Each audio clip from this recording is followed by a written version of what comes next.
Di sebuah desa yang tenang di pinggir kabupaten, berdirilah sebuah rumah sederhana berwarna hijau muda. Rumah itu milik Marto, seorang pria berusia 45 tahun yang bekerja sebagai mandor bangunan di proyek pemerintah. Setiap hari, Marto berangkat pagi ketika kabut masih menggulung di kebun singkong, dan pulang ketika matahari sudah memerah di ufuk barat. Di rumah itu, tinggal pula anak remajanya, Rama, yang berusia 17 tahun. Anak satu-satunya dari istri Marto yang telah meninggal 3 tahun lalu. Awalnya, Rama tumbuh dengan wajah tertutup duka yang tak pernah sepenuhnya sirna. Namun hidup mempertemukannya dengan seseorang yang mengisi kembali kekosongan di rumah kecil itu. Dia adalah Ratih, wanita muda berusia 30 tahun, yang dinikahi Marto setahun setelah kepergian istri peramaannya. Orang-orang kampung menyambut pernikahan itu dengan doa yang hangat, sebab mereka tahu Marto pernah menanggung luka yang dalam. Ratih sendiri datang dengan hati yang lembut bukan sebagai pengganti, melainkan sebagai pelengkap kehidupan yang sempat hancur. Sejak menikah, Ratih berusaha mencintai Rama seperti anak kandungnya sendiri. Dan Rama, meski awalnya canggung, lambat laun luluh pada kelembutan wanita itu. Rama, sudah jam 6. Nak, bangun ya, sekolah. Suara Ratih setiap pagi selalu sama, tenang, lembut, tanpa tekanan. Rama membuka mata perlahan, menguap, lalu melihat ibu tirinya tersenyum. Iya, Bu, bentar lagi, jawabnya sambil meraih bantal yang terjatuh. Ratih tertawa kecil sambil meletakkan segelas teh hangat di meja kecil samping kasur. Awas keburu dingin. Kamu suka teh anget kan? Rama mengangguk. Makasih, Bu. Sejak saat itu, hari Rama selalu dimulai dengan doa kecil dalam hati, semoga ibu bahagia terus. Biasanya, Rama pulang sekitar pukul 2 siang. Matahari masih menyengat, tetapi angin sore mulai terasa. Di teras, Ratih sedang menjemur pakaian atau membersihkan pot bunga. Begitu Rama masuk halaman, Ratih akan menyambutnya dengan ringan. Sudah pulang? Capek ya? Lumayan, Bu, jawab Rama. Tanpa diminta, Rama sering membantu mengangkat jemuran atau menyapu halaman. Meskipun dia masih remaja yang kadang malas. Entah kenapa dengan Ratih ia merasa ingin membantu. Mereka sering mengobrol tentang hal-hal sepele, teman Rama di sekolah, masakan kesukaan, gosip kecil tentang ibu-ibu kampung, atau bahkan sekadar bercanda hingga tertawa. Dan ketika senyum Ratih muncul, Rama selalu merasa rumah itu terasa lengkap. Sore itu, Ratih lebih cepat mandi di kamar mandi, karena merasa gerah dengan suhu udara saat itu begitu panas. Rama saat itu perutnya lapar, menuju ke dapur untuk ambil makan. Terdengar sayup-sayup dari kejauhan suara air. Seperti orang mandi dari kamar mandi. Mungkin Bu Ratih lagi mandi, pikir Rama dalam hati.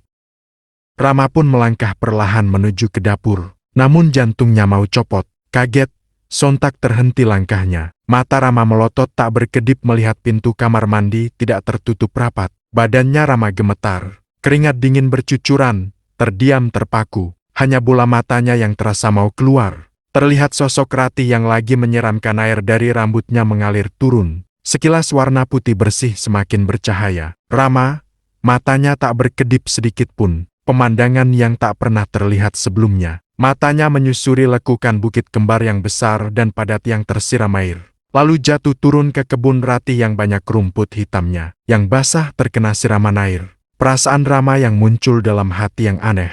Bergejolak kuat tak sanggup memeranginya. Gejolak itu mengalir ke terong Rama. Terlihat berdiri terasa ingin sekali ditanamkan di kebun Ratih.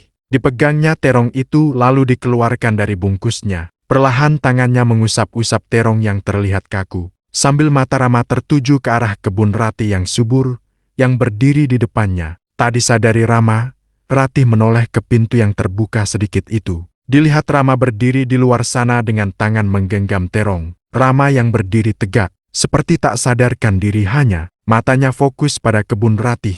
Mata Ratih melihat sosok terong Rama dalam genggamannya, yang sudah siap ditanamkan dalam kebun. Ratih berdebar jantungnya, mengerti kalau Rama butuh bantuan. Bantuan rasa keingintahuan menanam terong di kebun. Ratih terdiam dalam hatinya berbisik, Rama kamu masih lugu, Rama yang baik, yang selalu perhatian sama aku. Kamu yang selalu membantu aku dalam urusan rumah. Rama yang selalu mendampingiku di saat kesusahan maupun kesulitan saat di rumah. Melebihi ayahnya, dia butuh belayan kasih sayang dan Sesuatu hadiah yang tak ternilai harganya yang pantas dia terima dariku. Rama yang terdiam, hanya suara nafas yang tersengal. Gerakan tangannya maju mundur menggenggam terong ungunya, seperti terhipnotis oleh pemandangan kebun rati yang rimbun oleh rumput yang basah. Rama, sini masuk, ngapain di luar? Aku bantu ajari tanam terong, kata Ratih pelan dan sedikit terdengar gemetar dan serak. Rama pun kaget, mata terbelalak, badannya sedikit terangkat kaget. Seperti siuman dari mimpi yang panjang. Ibu, enggak apa-apa bu, kata Rama sambil tangannya melepas terong dan sontak masukkan terongnya cepat-cepat. Rama, ayo sini. Nggak apa kok, ibu kasih kamu hadiah. Mau kan?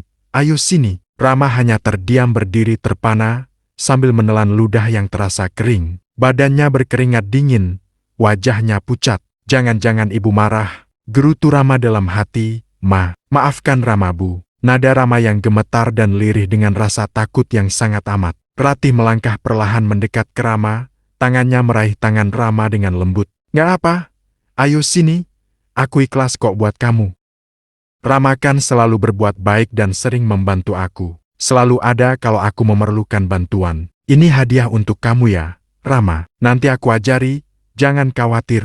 Rama dadanya berdetak kencang, rasa takut campur tak karuan. Tapi bu, aku takut, ucap Rama dengan serak. Ratih hanya terdiam dan genggaman tangannya semakin kuat menarik perlahan tangan Rama, sampai Rama tak kuasa menuruti tarikan tangan Ratih. Mereka pun saling berhadapan tanpa pembatas apapun. Mata mereka saling bertatapan, memandang dengan rasa yang mendalam. Suara detak jantung mereka seperti bocor, yang berdetak kencang dan cepat. Nafas mereka mulai menyatu seirama detak jantung mereka. Air di keran yang masih mengalir perlahan dibiarkan begitu saja sampai air di bak mandi meluap keluar karena kepenuhan. Rama hanya diam, tidak tahu harus memulainya dari mana. Karena ini adalah pengalaman pertama Rama yang tak terlupakan. Ratih pun meraih terong Rama dengan lembut, sambil siapkan kebunnya dengan memilah rumput yang lebat ke kanan dan ke kiri. Biar jalan terongnya tak ada hambatan sedikit pun. Rama pun bertanya lirih, "Tidak apa kan bu, terongku ditanam di kebun ibu?" "Ya, tidak apa, tenang saja," jawab Ratih dengan nafas sedikit tersendat. Nafas Rama terdengar tertahan saat mencoba lihat lorong kebun Ratih. Menurunkan terong tepat di lorong kebun Ratih. Ratih pun coba bantu dengan tangannya angkat terong, biar tidak meleset saat ditanam di kebunnya. Perlahan terong pun tertanam sedikit demi sedikit ke dalam lorong kebun Ratih. Rama menarik lagi terongnya, karena merasa kurang pas saat ditanam. "Loh kenapa?" tanya Ratih dengan lirih. Rama pun mengulang menanam lagi terongnya, perlahan dan sampai dalam ke dasar kebun Ratih. Gemercik air yang tumpah dari bak mandi seakan mengiringi langkah mereka menanam terong di kebun yang mulai basah dan banjir. Suara nada alami muncul dari mulut mereka, bernyanyi merdu dan saling bersautan. Dan tibalah saatnya, nada tinggi terdengar dari mulut Ratih. Bernyanyi dengan kencang, tersentak, badan gemetar. Pertanda hujan di kebun Ratih sudah turun. Ia turun membasahi terong yang tertanam di kebunnya. Rama perlahan mundur selangkah, sambil bilang, "Terima kasih bu, pengalaman pertama Rama ini. Menanam terong di kebun ibu, tak akan kulupakan sampai kapanpun." Ratih pun tersenyum manja, sambil berucap, "Sama-sama Rama, kamu memang pantas jadi pengganti ayahmu. Karena ayahmu selalu bilang capek habis kerja sampai lembur. Kalau aku ajak bercocok tanam." "Terima kasih ya Rama, kapanpun kalau kamu ingin bercocok tanam, aku siap Rama." "Iya bu," Rama sambil mengangguk dan bergegas merapikan diri. "Satu hal lagi Rama," celetuk Ratih. "Kita harus merapikan apa yang kita lakukan di depan ayahmu ya. Kita biasa-biasa saja saat ada di depannya." "Baik bu," jawab Rama dengan nada yang terasa bersalah pada ayahnya. Sore itu adalah waktu favorit Rama dan Ratih. Setelah itu mereka duduk di ruang tamu sambil menonton acara masak, atau Rama membaca buku sambil Ratih melipat pakaian. Hari-hari berlalu, Rama datang menghampiri sambil berkata, "Bu, aku bantu potong sayur ya." Ratih selalu melihat Rama dengan rasa syukur yang sulit dijelaskan. "Ah, kamu ini, sudah sekolah? Capek? Masih mau bantu ibu?" "Gak apa-apa, Bu, kalau ibu capek nanti siapa masakin aku?" candanya. Ratih tertawa, sambil memukul lengan Rama pelan. "Dasar anak nakal." Jika Ratih sedang tidak enak badan kadang, sakit kepala atau kecapekan mencuci, baju Rama dengan sendirinya menawarkan pijit. "Bu, sini aku pijitin." biar enakan. Ratih sering menolak awalnya, tapi Rama tetap memaksa sambil berkata, "Ibu kan tiap hari ngurus aku." Maka di ruang tamu itu, dengan angin sore masuk melalui jendela, Rama memijat bahu Ratih, dan kembali terulang lagi, bercocok terong di kebun Ratih.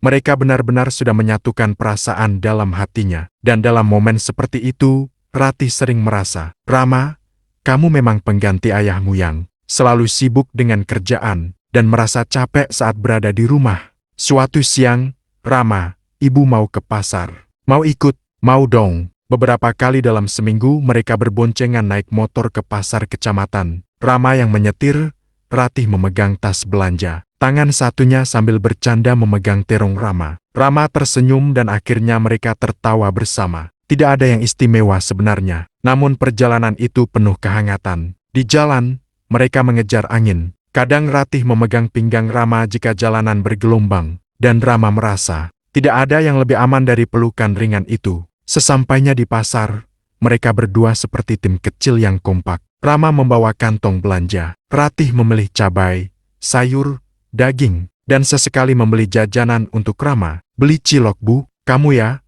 Matanya selalu ke jajanan, kata Ratih sambil tertawa. "Kan buat ibu juga."